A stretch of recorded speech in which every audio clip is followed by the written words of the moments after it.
like to buy some silver. Morning, sure. Let's see, what kind of silver did you have in mind? Well, how much silver can I get for $100 trillion? We don't have that much You don't silver. have that much? How much is that exactly? I can pay for it right here. I have $100 trillion. Okay, well, If I came here with a $100 trillion bill, how much, what would that buy me in silver? Ooh. This looks like it is denominated in Zimbabwe dollars. I'm not really familiar with this type of currency. It wouldn't buy very much nowadays. I'm looking at this Zimbabwe banknote, and $100 trillion. These are available on eBay for $2 or $3 a piece. They are worth almost nothing in the country of origin.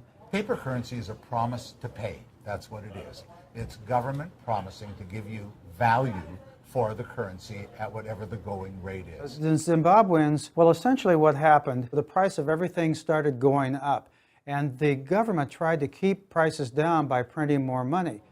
It's fiat currency in the worst order because it's currency that had no value, so they just kept adding zeros to it because there was nothing behind the currency in Zimbabwe. There wasn't stable government, there wasn't stable economy, so all it was printed paper with nothing backing it. And when paper money was invented by the Chinese, and then other cultures picked this up over time, these were actually a kind of a note as a substitute for the gold and the silver, which was held in a secure area, and you could go and get your gold and silver, and as long as you realized you could do that, then you had confidence to hold that money, which is a substitute.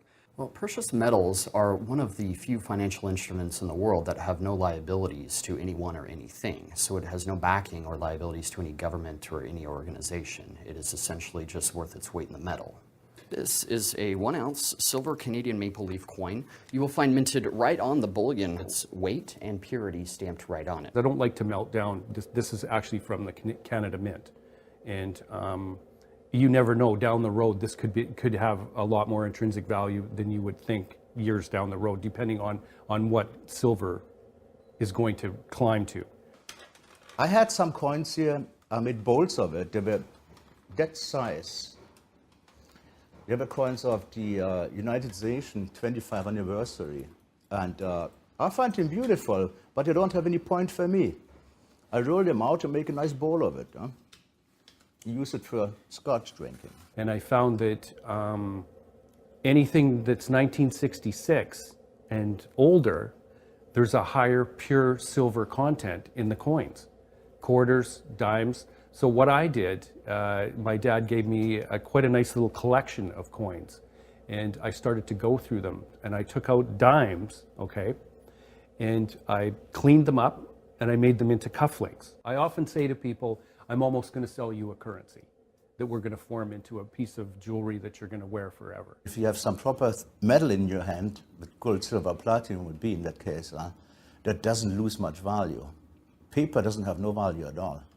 Precious metals have always maintained value throughout the course of time, whether that be in gold or silver. They can fluctuate going up and down, but they will definitely maintain value.